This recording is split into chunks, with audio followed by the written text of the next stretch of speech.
post-game. So I'll let you guys ask the questions. Quin, just for them to get the stops as you've been preaching for the last 4 games and 4 quarters, just what kind of progress does that show that this team is making? Yeah, I mean, I think that regardless of what's going on during the game, they started out so hot, and we kept our composure. And then, as you said, when it mattered, we got some big stops. And down the stretch, that's we were talking about that in the huddle. The guys were talking about it, and we had a couple times we gave up some offensive rebounds, but those were stops too, initially at least. So it's good to see. Coach, last 2 games, 299 points collectively. Give me your thoughts on the offense and putting up those type of points. Really, the thoughts I have are more about our defense. It's a lot of points. Obviously, the other team scored a lot of points too. And as I said, I think to the extent you can score a lot of points and still try to really have a defensive mindset, that's hard. Because if you're scoring the ball, every possession doesn't seem quite as important because you're scoring. I'm not saying I don't want to score, but I think that's going to continue to be the emphasis for us. Can you talk about your bigs? I know Clint and O both had double-doubles, and Yeka had that big block at the end, just what they contributed tonight. You said it, those 2 guys to get double-doubles, and they're not in the game at the same time. So it shows, one, how well they played individually, and also I think it's indicative of how well they play off each other and how much they support each other, encourage each other, and they're truly happy for one another's success. Coach, DeAndre Hunter flies behind the radar sometimes. Just curious, what did you see from him tonight?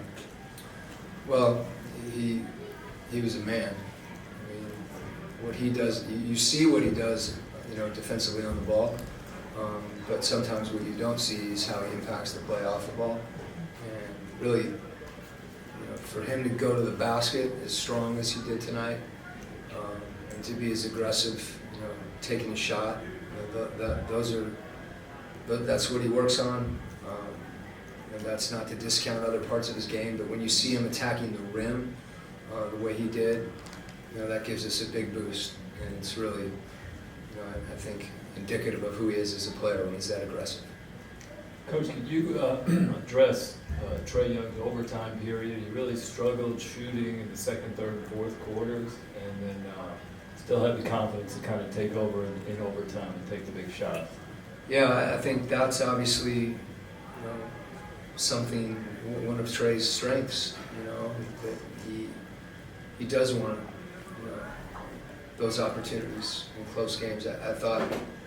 The other part of it today too is, when he was at his best, he was doing that, and then he also was able to find other people. That's key for us. So of course, the confidence with some of those threes, and we've seen him do that. I've seen him do it. He did it last year. He does it this year, and I think his willingness to do that, and then also his willingness, if they are double teaming or things like that, to get off and let other guys make plays is big thing for us. Quin, that overtime period kind of became Trae versus Mikal, especially trading baskets back and forth. Is that just kind of the expectation in the NBA when you got two essentially each team's best player going at each other? I wouldn't boil it down to that.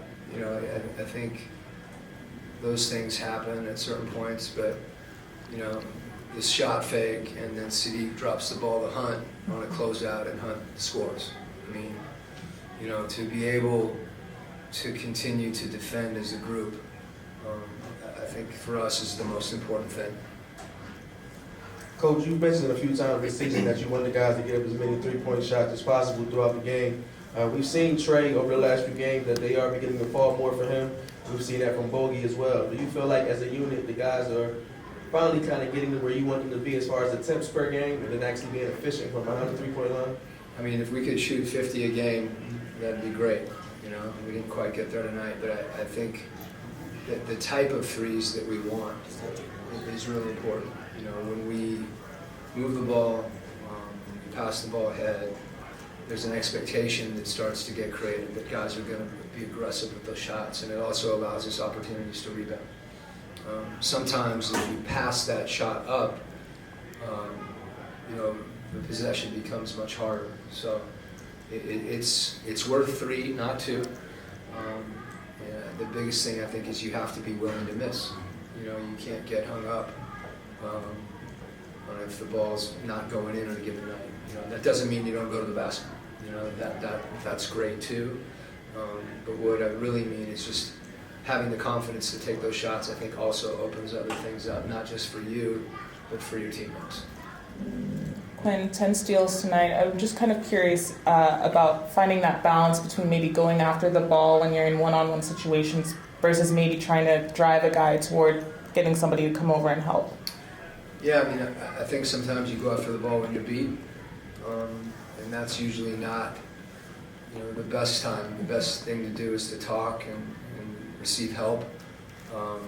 I don't like us gambling, and we do that sometimes in transition situations. You know, can't say never do that. You know, guys have to be smart because, you know, we'll make some plays too.